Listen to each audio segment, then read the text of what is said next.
Hi ಎಲ್ಲರಿಗೂ ನಮಸ್ತೆ. ನಾನು ನಿಮ್ಮ ಆಶಾ ಚಂದ್ರ ಭಟ್. ಆಶಾಸ್ ನಳಪಾಕಕ್ಕೆ ನಿಮಗೆಲ್ಲರಿಗೂ ಸ್ವಾಗತ.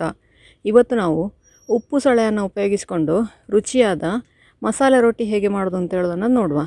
ಇದಕ್ಕೆ ನಾನು ಉಪ್ಪು ಸೊಳ್ಳೆ ಅಂದರೆ ಎಂತ ಅಂತ ಗೊತ್ತುಂಟಲ್ಲ ನಿಮಗೆ.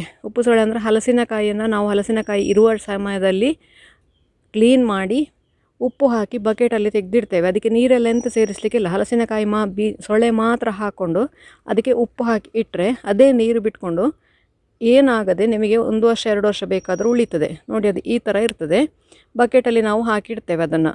ನೋಡಿ, ಹೀಗಿರ್ತದೆ ಉಪ್ಪು ಸೊಳ್ಳೆ ಅಂದರೆ. ಇದನ್ನು ಇವತ್ತು ನುಣ್ಣಗೆ ರುಬ್ಬಿಕೊಂಡು ಅದನ್ನು ರೊಟ್ಟಿ ಮಾಡಿಕೊಳ್ತಾ ಇದ್ದೇನೆ. ಇದನ್ನೆಲ್ಲ ಕ್ಲೀನ್ ಮಾಡಿ ಒಳಗಿನ ಬೀಜ ಎಲ್ಲ ತೆಗೆದು ಹೊರಗಿನ ಕಸ ಎಲ್ಲ ತೆಗೆದು ಅದನ್ನು ಆ ಥರ ಬಕೆಟಲ್ಲಿ ಹಾಕಿ ಇಡೋದು. ಇದನ್ನು ನೋಡಿ ಇಲ್ಲಿ ಸಣ್ಣದಾಗಿ ಹೆಚ್ಚಿ ಇಟ್ಕೊಂಡಿದ್ದೇನೆ. ಇದಕ್ಕೆ 1 ಕಪ್ಪಷ್ಟು ಕಾಯಿ, 1 ಟೀ ಸ್ಪೂನಷ್ಟು ಜೀರಿಗೆ, ಉಪ್ಪನ್ನು ನೋಡ್ಕೊಂಡು ಹಾಕ್ಕೊಳ್ಬೇಕಾಗ್ತದೆ. ಉಪ್ಪು ನಾವು ಅದನ್ನು ನೀರಲ್ಲಿ ಹಾಕಿ ಕೆಲವು ಜಾಸ್ತಿ ಉಪ್ಪು ಹಾಕಿದರೆ ರಾತ್ರಿ ಹಾಕಿ ಬೆಳಿಗ್ಗೆವರೆಗೆ ನೆನೆಸಬೇಕಾಗ್ತದೆ. ಇಲ್ಲಾಂತಾದರೆ 2-3 ಗಂಟೆ ನೆನೆಸಿದರೂ ಸಾಕಾಗ್ತದೆ. ಇದು ನಾನು ಬೆಳಿಗ್ಗೆ ನೆನೆಸಿಟ್ಟದು ಈಗ ಸಾಯಂಕಾಲಕ್ಕೆ ಮಾಡ್ತಾ ಇದ್ದೇನೆ.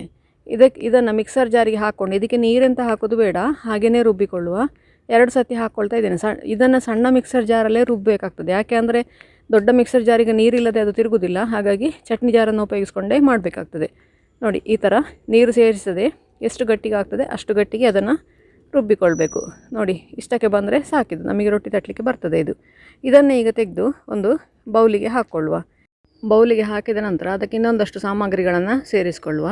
ಮೊದಲಿಗೆ ಇದಕ್ಕೆ ನೀರು ಆ್ಯಡ್ ಮಾಡೋದೇನು ಬೇಡ. ನಮಗೆ ರೊಟ್ಟಿ ತಟ್ಟಲಿಕ್ಕೆ ತುಂಬ ತೆಳ್ಳಗೆ ಹಿಟ್ಟೇನು ಬೇಡ. ಹಿಟ್ಟು ಸ್ವಲ್ಪ ಗಟ್ಟಿಯಾಗಿ ಇರಬೇಕು.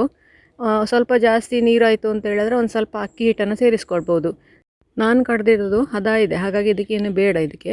ಇದಕ್ಕೀಗ 1 ಈರುಳ್ಳಿಯನ್ನು ಸಣ್ಣದಾಗಿ ಹೆಚ್ಚಿ ಹಾಕ್ಕೊಂಡಿದ್ದೇನೆ. 1 ಕ್ಯಾರೆಟನ್ನು ತುರಿದು ಹಾಕ್ಕೊಳ್ತಾ ಇದ್ದೇನೆ. ಹಾಗೆಯೇ ನೀವು ಕೊತ್ತಂಬರಿ ಸೊಪ್ಪು ಬೇಕಾದರೆ ಹಾಕ್ಕೊಳ್ಬೋದು, ಬೇವಿನ ಸೊಪ್ಪು ಬೇಕಾದರೆ ಹಾಕ್ಕೊಳ್ಬೋದು. ಮತ್ತು ಉಪ್ಪು ನೋಡಿಕೊಂಡು ಹಾಕಿ. ನೀವು ಉಪ್ಪು ಬಿಡಿಸಿದ್ದು ಜಾಸ್ತಿ ಆಯಿತು ಅಂತಾದರೆ ಇದಕ್ಕೆ ಉಪ್ಪು ಕಡಿಮೆ ಆಗ್ತದೆ, ಆವಾಗ ಒಂಚೂರು ಉಪ್ಪು ಸೇರಿಸ್ಕೊಳ್ಬೇಕಾಗ್ತದೆ. ಹಸಿಮೆಣಸು ಬೇಕು ಅಂತಾದರೆ ಹಾಕ್ಕೊಳ್ಬೋದು, ಅಥವಾ ಗಾಂಧಾರಿ ಮೆಣಸು ಬೇಕಾದರೆ ಗಾಂಧಾರಿ ಮೆಣಸನ್ನು ಹಾಕ್ಕೊಳ್ಬೋದು. ನೋಡಿ, ಇದೀಗ ಕರೆಕ್ಟಾಗಿ ಉಂಡೆ ಮಾಡಲಿಕ್ಕೆ ಬರ್ತಾ ಉಂಟು. ಇದನ್ನು ಈಗ ಬಾಳೆ ಎಲೆಯ ಮೇಲೆ ತೆಳ್ಳಗೆ, ಎಷ್ಟು ತೆಳ್ಳಗೆ ಸಾಧ್ಯವೋ ಅಷ್ಟು ತೆಳ್ಳಗೆ ಹಚ್ಚಿಕೊಳ್ಬೋದು.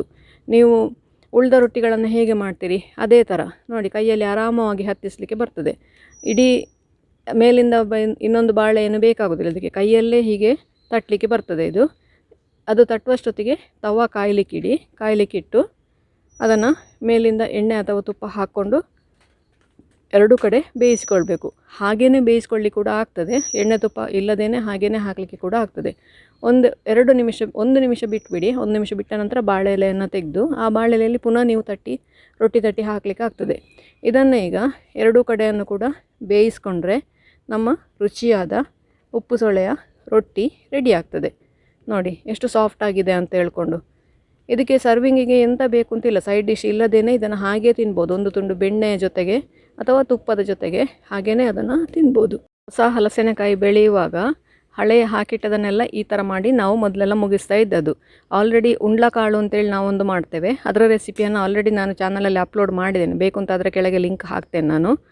ನೀವು ಕೂಡ ಒಮ್ಮೆ ಖಂಡಿತ ಟ್ರೈ ಮಾಡಿ ನೋಡಿ, ಹೇಗಾಯಿತು ಅಂತೇಳಿ ಕಮೆಂಟ್ ಮೂಲಕ ನನಗೆ ತಿಳಿಸಿ.